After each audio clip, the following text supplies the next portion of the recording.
महापुरुषों के अनुभवगम्य वचनों के श्रवण और मनन और आचरण में उतारने से हमारा परम कल्याण होता है।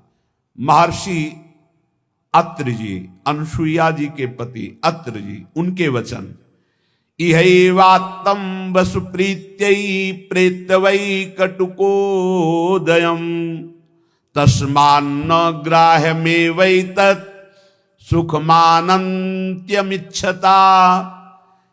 बहुत ध्यान से सुनना। हे भाई, सुख की प्राप्ति के लिए अधर्म पूर्वक जो धन कमाया जाता है, बहुतायत हो रही इस समय, किसी को कुछ मतलब नहीं कि ये रुपया कहां से आ रहा है, इसका क्या परिणाम होगा, किसी को कुछ मतलब, बस रुपया चाहिए। रुपया, सबके दिमाग में रुपया, सबके दिमाग में रुपया। यज्ञ कर रहे हैं रुपया चाहिए, कर्म कर रहे हैं रुपया, बस रुपया रुपया। धर्म छूट गया। कभी अपने को भी न्यौछावर करने की सोचे।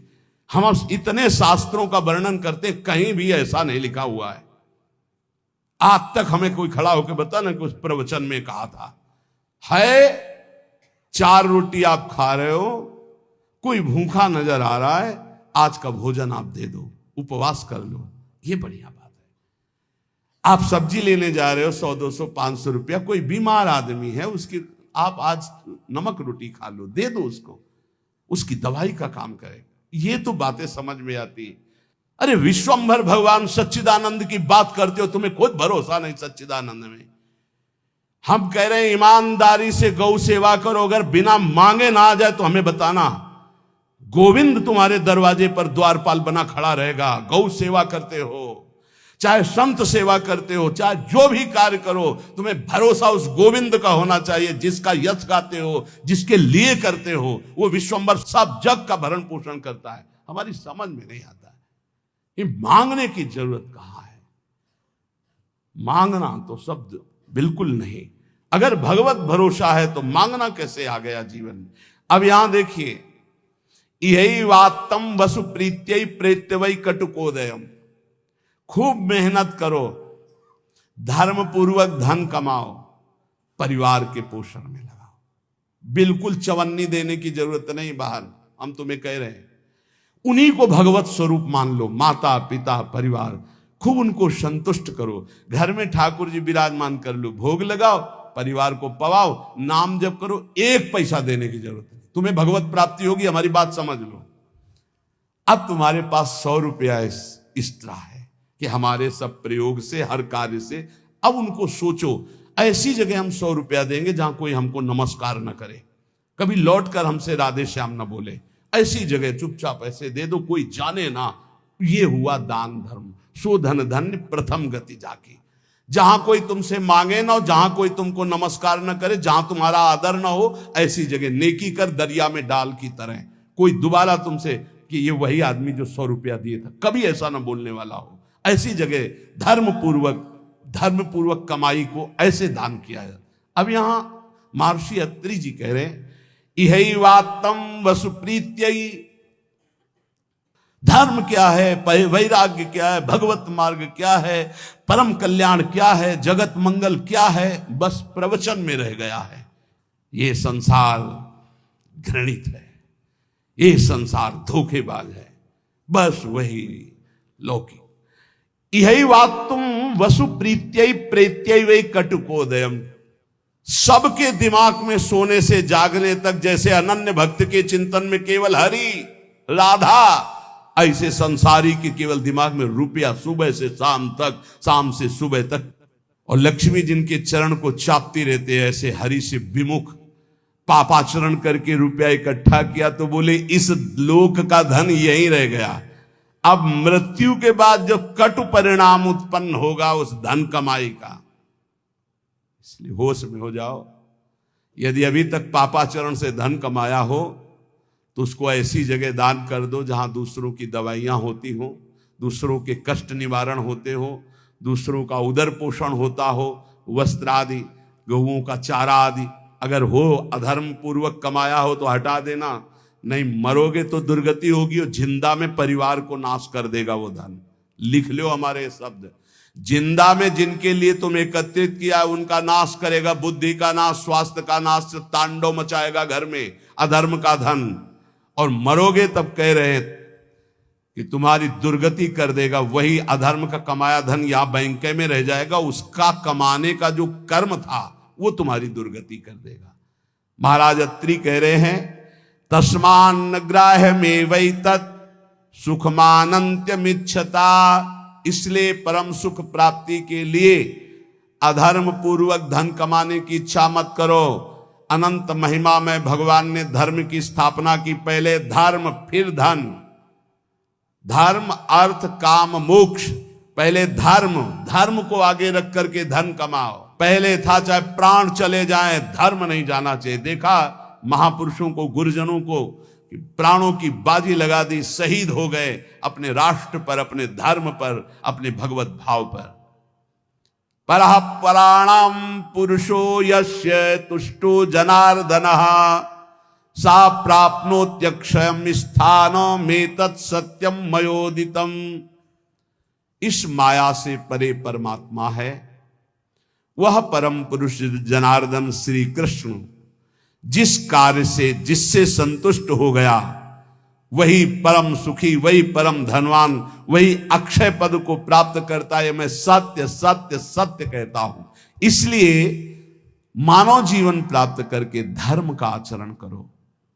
धर्म के द्वारा संपादित किया हुआ तुम्हारा जीवन, जितने भी कर्म, वो तुम्हें महासुख प्रदान करेंगे। ना गुणान गुणिनो हंति स्तौति मंद गुणानपि नान्य दोषेषु रमते सानसूया प्रकीर्तिताः। जब कभी किसी गुणी की तुम्हारे सामने प्रशंसा होने लगे तो खंडन मत करना, किसी के गुणों का खंडन मत करो।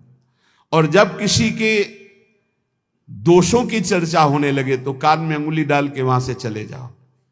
जब किसी की महिमा गाई जा रही हो तो आनंदित होकर सुनो, भगवान की विभूति है जिसका वर्णन हो रहा है। लेकिन जब किसी की निंदा की जा रही हो तो कान में अंगुली डाल के उस सभा से निकल जाओ, क्योंकि सभा में जो जो बैठा होगा उसको सबको पाप लगेगा।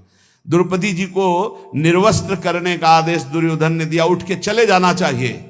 भीष्म जी को, द्रोणाचार्य जी को, अश्वत्थामा जी को, इन बड़े बड़े महापुरुषों को नहीं गए ना, नहीं रोका ना।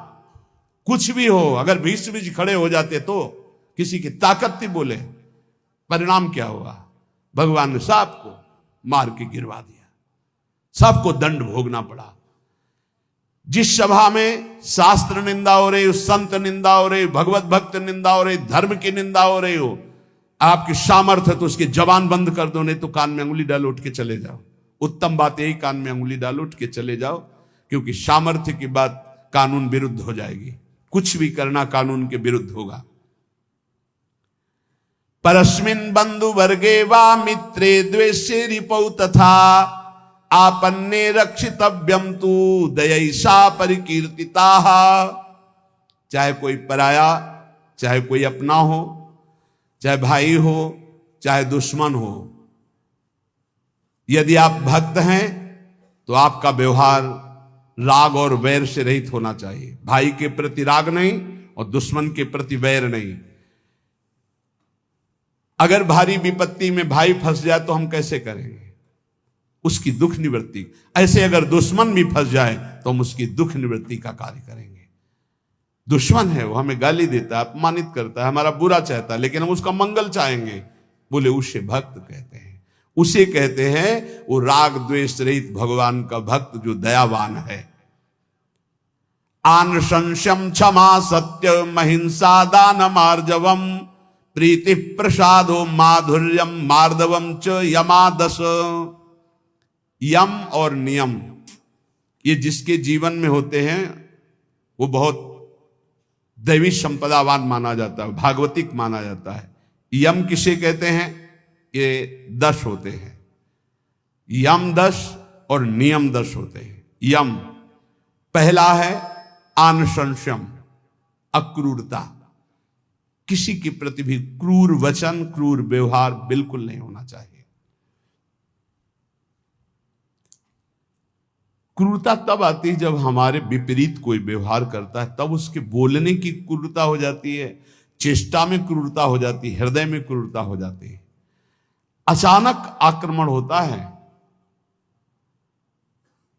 अगर संबोधन करके आवे कि तुम्हारी परीक्षा हो रही तो शायद साधक सावधान हो जाए, पर अचानक आक्रमण माया का होता है।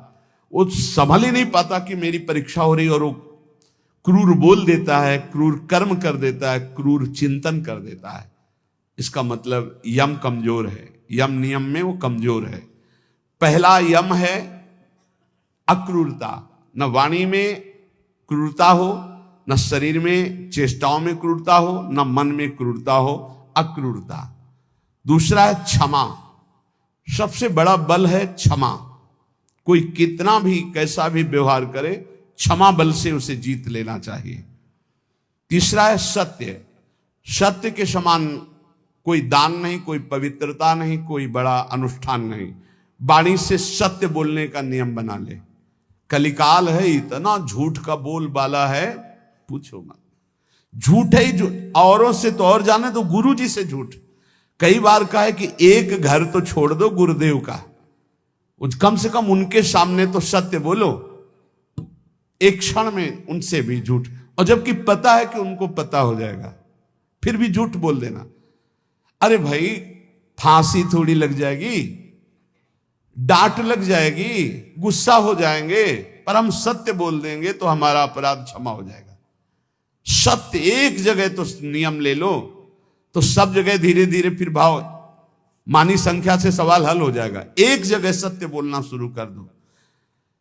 वाणी में सत्य बोलना, ये यम का नियम। अक्रूरता, क्षमा और सत्य। हमारा जब वाणी में सत्य होगा तो आचरण भी सत आचरण होंगे, फिर हमारा विचार भी सद विचार होगा, और संग भी सदसंग होगा। यम अगला सत्य के बाद अहिंसा। किसी की भी हिंसा न करना, न मन से, न वचन से, न कर्म से। सत्यम, अहिंसा और दान। सुधन धन्य प्रथम गति की दान। बस दान का तात्पर्य इतना ही समझ लो, अहंकार रहित त्वदीयम वस्तु गोविंदम तुभ्यमेव समर्पये। हे प्रभु, आपके द्वारा दी हुई वस्तु, तो ये परिवार से थोड़ा, हमारे परिवार भर के लिए इतना प्रयोग हो गया, 10 रुपया बढ़े, बस ऐसा। ये हमने कहीं नहीं सुना।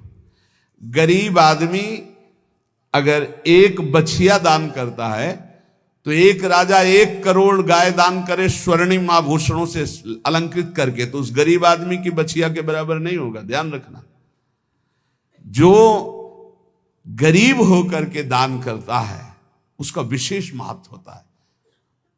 उसकी 4 रोटी उसके पूरे जीवन के कमाई मेहनत से, और तुम 4 करोड़ ऐसे, तो उसकी रोटी के बराबर नहीं हो सकता है। इसलिए दान का विशेष महत्व धर्म द्वारा कमाया हो। जैसे एक बार हमने सत्संग में बताया था दान के विषय में, सेतुआ यज्ञ का मुदगल ऋषि, वो कभी किसी से दान नहीं लेते थे, तो शीलोंच वृत्ति के द्वारा वो अपना उदर पोषण करते। सील कहते हैं जो किसान अपना खेतों से अन्न का अधिकार ले चुका है, अब वो ऐसे खेत, उनमें जो दाने बाली पड़ा है उसे बिन लेना। उंच कहते हैं जो बाजार में जहां अन्न की बाजार लगी वो उठ चुकी है, इसके बाद जो दाने गिरे उनको उठा लेना। तो वो ऐसे 2-4 किलो सब मिला करके होता होगा। उससे 12 महीना सतुआ बना लेते थे, और उसको थोड़ा थोड़ा 12 महीना, और उसी से तप करते थे। एक दिन वो सतुआ पिसा के रखे ही कि इतने में परीक्षार्थ के लिए भगवान अतिथि रूप में आ, बहुत भूखा हूं, हे ऋषि, क्या हमारे उदर पोषण की व्यवस्था हो सकती है? तो उनका हाँ, भी तो साल भर के लिए सतुआ एकत्रित ही किया। वो परोसते गए, वो पाते गए, और पूरा साल भर के लिए जो एकत्रित किया था वो सब सतुआ पा गए। चाट चाट के पा लिया कुछ, तो उनका भगवान पूरे साल की व्यवस्था इतनी, जब इसके आगे तो है ही नहीं। तो उनका चलो हम छक भी गए हैं बहुत, और डकार ली और चले। तो एक नेवला वहां से निकला, तो जो 2-4 दाने सतुआ के गिरे थे वो उसके शरीर में छू गए तो स्वर्णिम हो गया, आधा स्वर्ण का। बड़ा उसको चमत्कार मिला। तो जब सुना महाराज युधिष्ठिर की राजसूय यज्ञ हो रही, इतनी बड़ी ब्रह्मा शंकर आदि बड़े बड़े महापुरुष, स्वयं भगवान सच्चिदानंद श्री कृष्ण द्वैपायन व्यासदेव जी सब विराज, तो नेवला पूरी पंगतों में लौटता हुआ घूमता, कहीं स्वर्ण का नहीं हुआ तो भगवान श्री कृष्ण के पास से निकलकर महाराज युधिष्ठिर वहीं बैठे थे। कहा महाराज तुम्हारी यज्ञ मुद्गल ऋषि की सतुआ यज्ञ के बराबर भी नहीं है। तो भगवान श्री कृष्ण ने कहा ऐसा क्यों कह रहे हो? आज तक किसी चक्रवर्ती सम्राट ने ऐसी यज्ञ नहीं की जिसमें स्वयं मैं विराजमान हूं और सब मेरी विभूतियां विराजमान है और सब शास्त्रीय पद्धति से हो रही, तुम ऐसी निंदा क्यों कर रहे हो महाराज राजसूय यज्ञ की युधिष्ठिर की? तब उन्होंने पूरी कथा सुनाई कि सतुआ यज्ञ वाली। बोले महाराज मैं पूरा लौट के देख लिया है कि रुआ भी सोने का लय हुआ, तो हुआ ना आपकी यज्ञ उनसे छोटी? तो भगवान ने कहा हां, मुद्गल ऋषि की सतुआ यज्ञ के बराबर तो राजसूय यज्ञ नहीं। क्यों? वो अकिंचन, प्रतिग्रह रहित। तो यहां कह रहे दान शब्द मुद्गल ऋषि का जोर का हुआ, जो धर्म के द्वारा मेहनत करके कमाता है। जब कोई राधा बाबा से कभी कोई दक्षिणा देने की बात आई, एक बार राधा बाबा ने भागवत सुना तो कहा भाई भागवताचार्य को दक्षिणा देनी चाहिए, कोई दक्षिणा देगा?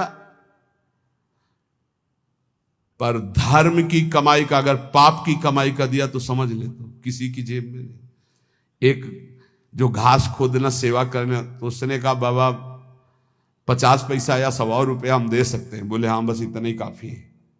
बाबा ने लिया और कहा भागवताचार्य जी से ये है दक्षिणा। वो तो केवल बाबा को प्रसन्न करने के लिए सुनाने आए थे, उनका अर्थ से कोई मतलब नहीं। हिम्मत नहीं पड़ी किसी की 10-5 रुपया देने की, केवल वो एक घास खोदने वाला, बाबा मेरी कमाई धर्म की है, ये 100 रुपया या 50 पैसा, चाहो तो 50 ले लो 50 पैसा, या चाहो तो 100 रुपया, इससे ज्यादा हमारे पास व्यवस्था भी नहीं।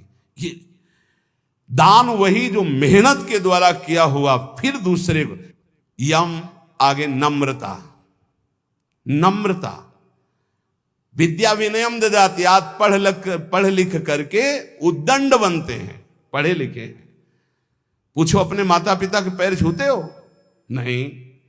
माता पिता कहते हैं कहां जा रहे हो? बोले आप अपना देखो, हम स्वतंत्र हैं, हमारा जीवन अपना, हम जो कर रहे हैं वो तुम्हारा अधिकार नहीं। ये है विद्या, ये है विनयम ददाति, ये है विनय। कठोर शब्द बोल रहे हैं, माता पिता को उद्दंडता पूर्वक व्यवहार कर रहे हैं, गुरु का उपहास कर रहे हैं, टीचर का उपहास कर रहे हैं। बच्चों को देखो ना, टीचर का उपहास कर रहे हैं। नम्रता विद्या से आती है, विद्या विनयम ददाति। पढ़ना लिखना ये तभी सार्थक है जब विनय आ जाए। उल्टा हो रहा है, जितना विद्या घमंड बढ़ता चला जा रहा है, अहंकार बढ़ता चला। विद्या रूप महत्व कुल धन यौवन अभिमान, कुछ नहीं मिला, कोई विद्या नहीं। जो जितना विवेकवान, जितना विद्यावान उतना विनयी पाया गया, घमंडी नहीं पाया गया। या उल्टा होता है। क्यों उल्टा होता है? क्योंकि गुरुजनों के चरणों में बैठकर विद्या नहीं ली गई है। इसीलिए पहले गुरुकुलों में भेजा था महापुरुषों के समीप के, वहां विद्या विनय प्रदान करती थी। रजोगुण रहित जीवन, ऋषियों के समुदाय में एक भागवतिक वातावरण है। नम्रता। फिर है सबसे प्रीति, सब जीवन सुप्रीति रीति निभाता अपनी, सबसे प्रेम का व्यवहार, लेकिन निष्काम, किसी से कोई कामना नहीं।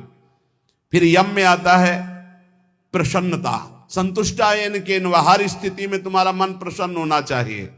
फिर मधुर वाणी, जब बोलो हंस बोले बहु मान दे, परुख वचन कबहु न कहाए। और कोमलता, हृदय बड़ा कोमल होना चाहिए।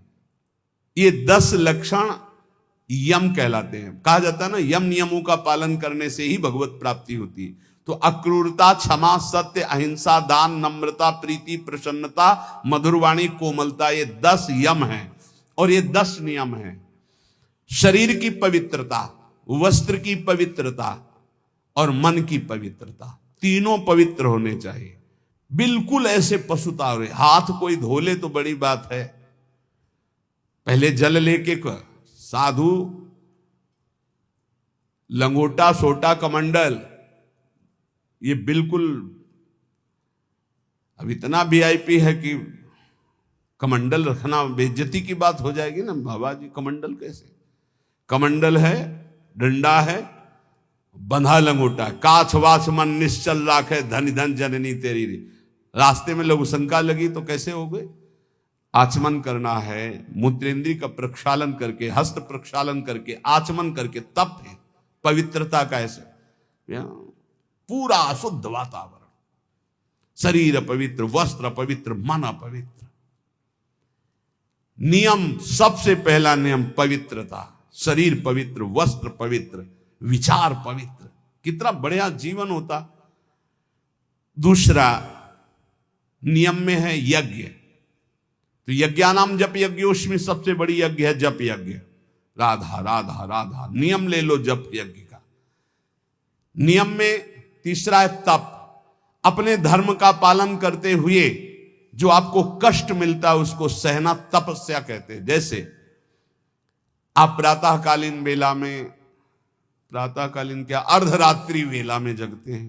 प्रातःकाल तो 4 बजे से होता है, यहां तो अखंड कीर्तन ही चलता रहता है, पर रोड में हम जब 2 सवा 2 बजे उतरते हैं तो 10-20 हजार लोग खड़े होते हैं और सब साधक जन सेवा में रहते हैं। तो इसका मतलब 1 बजे जगे होंगे, तब तो वहां सेवा में पहुंचे। और वो लोग तो हो सकता है कोई 12 बजे से खड़ा हो, कोई 11 बजे से, कोई 1 बजे से। अब जो नींद नहीं लिया, जो कष्ट से, इसे तपस्या के, इससे पाप क्षीण होते हैं, इससे बहुत लाभ प्राप्त होता है। ये बाहरी तपस्या है। समय से स्नान करना, चाहे गर्मी हो चाहे सर्दी हो, समय से अपनी दिनचर्या में आना, चाहे जितना कष्ट हो, ये बाह्य तपस्या में होता है। भोजन आदि ना मिल पाना, फिर भी अपनी दिनचर्या करना। और आंतरिक तपस्या मानी जाती काम क्रोध लोभ आदि को सहना, इनको सहना आंतरिक तपस्या कहे। इन तपस्याओं के अलावा और भी बहुत सी तपस्याओं का वर्णन, पर वो खास बात नहीं। आए हुए वेग को सह जाए सो महात्मा, काम के वेग को, क्रोध के, लोभ के, मोह के वेग को जो सह जाए, ये सबसे बड़ी तपस्या। नियम पवित्रता, नियम जप, नियम तप, कष्ट सहने का स्वभाव, नियम दूसरों को सुख देने का स्वभाव। आओ बैठो बैठो, मृदु भाषण। आप जल पिएंगे? अच्छा, श्री जी का कुछ भोग लगा, आप थोड़ा प्रसाद पा लीजिए। मृदु व्यवहार, सरल व्यवहार। स्वाध्याय नियम, आपका नियम होना चाहिए स्वाध्याय का। ये नियम के अंतर्गत आते, स्वाध्याय नियम पूर्वक। और नियम जनेन्द्री का निग्रह अर्थात ब्रह्मचर्य। नियम में ब्रह्मचर्य व्रत बहुत जोर की बात। गृहस्थ है तो संयम पूर्वक विरक्त है, जनेन्द्री का संयम ब्रह्मचर्य। और मौन व्रत, वाणी का मौन व्रत, ये नियम। और अल्पाहार का नियम या उपवास का नियम, बहुत बड़ा भजन में इसका प्रभाव पड़ता है। आपका अधिक भोजन पाने से जो भजन में शक्ति लगनी चाहिए वो भोजन पचाने में लगती, इसलिए भजन में रुचि नहीं होगी, ध्यान रखना। या तो अल्पाहार और या फिर कभी कभी उपवास, पर सेवा नहीं छोड़ना। श्री सुदामा दास जी महाराज सुदामा कुटी के स्वयं आटा मांग कर लाते, स्वयं उपला बिनते, फिर रोटियां बनाते, फिर संतों को पवाते। उनकी मेहनत ऐसा रंग लाई कि तब से लेके आज तक शास्त्रों संतों की सेवा ऐसे होती रहती है। अपरिचित कोई भी संत जाए, पाए और बना रहे। बारंडा बड़े बड़े बने, आसन लगाए, 10-5 दिन खाए पिए पड़ा रहे। आज भी वो सेवा चल रही। संत सेवा अगर मिल जाए, परोसना है, पत्तल उठाना है, पोछा लगा, ये अहोभाग्य समझा जाए। इसको ऐसा ना समझा जाए कि एकांत में बैठकर भजन करना ज्यादा अच्छा है, लेकिन इनके बीच नहीं। मन की गति को संभाल पाना बहुत कठिन है। आज एकांत के लिए भजन के लिए कर रहा है, कल एकांत के लिए भोग के लिए कहेगा, इसका कोई विश्वास नहीं। गुरु प्रदत्त दिनचर्या को कभी ना तोड़ा जाए। और 10 वर्ष एक ही दिनचर्या चलाई जाए, मन शांत हो जाएगा, अपने आप देख लेना। ये नियम है। अल्पाहार नियम बना लो अल्पाहार का। एक साधु की, साधक की दिनचर्या भोजन की होनी चाहिए। इतनी रोटी, इतना चावल, इतनी सब्जी, इतना दाल, वो नियम है, उतना ही पाना है। कुछ भी हो, अच्छे से अच्छा पदार्थ हो, एक नियमावली भोजन की होनी चाहिए। और स्नान 3 बार, ब्रह्मचारी 3 बार स्नान होना ही चाहिए, 24 घंटे में 3 बार स्नान। वो शरीर सुख के लिए नहीं, जैसे आप सोने जा रहे हैं तो कोई कोई स्नान करते हैं, नहीं, कदापि नहीं, दिनचर्या के विरुद्ध नहीं। एक प्रातः जो अभी 1:30-2 बजे हुआ, और एक पुनः अगर आपका दिनचर्या का क्रम में 8 बजे, 9 बजे, 10 बजे जैसे स्नान का हो, फिर एक सायं 4 बजे, 5 बजे, बस। अपने का तो 2-3 घंटे बाद ही पुनः स्नान होता है, फिर सायं होता है। 3 स्नान जीवन हो गए, 3 स्नान जीवन। अगर कहीं पेट खराब हो गया तो जय बार फिर अर्ध स्नान करना ही करना है। ये 10 नियम और 10 यम ये साधक के जीवन में होने ही चाहिए। नियम पवित्रता का, जप का, तप का अर्थात कष्ट सहने का, दूसरों को सुख देने का, स्वाध्याय करने का, ब्रह्मचर्य का, मौन का, उपवास का, स्नान का, ये नियम होने चाहिए, नियम होने चाहिए। इसमें ये नहीं देखा जाता है स्नान का कि शौच लगी है तो ठीक है, शौच नहीं लगी तो चलो नहीं करते स्नान, इसका नहीं। एक नियम अपने लोगों की दिनचर्या रही। यहां तो बाथरूम, शौचालय, गंगा किनारे जब शीत वायु चल रही तब 3 बार स्नान, और पूरी जटाओं के सहित। ये जो घंटों जटाओं से गंगा जल गिरता रहता था, ऐसे टपकता रहता, पूरा शरीर कांपता रहता। वहां ये थोड़ी देखना है कि शरीर को क्या हो रहा है, वहां भगवत प्राप्ति करनी है। आगे कह रहे हैं महर्षि विश्वामित्र जी की वाणी, निज अनुभव कह रहे हैं। कामम कामाय मानस्य यदि कामः समृद्ध्यति अथैनम अपरः कामो भूयो विद्यति बाणवत। हे भाई, सबसे ज्यादा पतन का कार्य होता है काम भोग। ये ऐसा विकल कर देता है भोग के लिए कि सब प्राणी को, पशु पक्षी मनुष्य देवता कोई भी हो, ये सब विकल कर देता है कि रुक पाना बहुत कठिन होता है। फिर जहां उसको भोगा गया तो उसकी नवीन कामना, फिर नवीन कामना, फिर नवीन कामना। यदि कामा समध्यति तो अथैनम अपरः कामो भूयो विद्यति बाणवत। बाण के समान हृदय को बेधता रहता है काम, बार बार बार बार। इसलिए जिसको काम वेदना पर शांति प्राप्त करनी तो उसे भोगना बंद करना पड़ेगा। जैसे कुम्हार अपनी मटकी को खूब ठोक बजा के देख लेता है कहीं से फूटी तो नहीं, तब बाजार में रखता है, ऐसे ही भगवान और गुरुजन ठोक बजा के देख लेते हैं बिल्कुल पक्का, तो जा, अब जा, तुझे माया त्रिभुवन में त्रिकाल में भी कभी परास्त नहीं कर सकती। देखो एक चीज ध्यान रखना, गुरुजनों की आंतरिक वृत्ति को पहचानना चाहिए, इनकी इच्छा क्या है,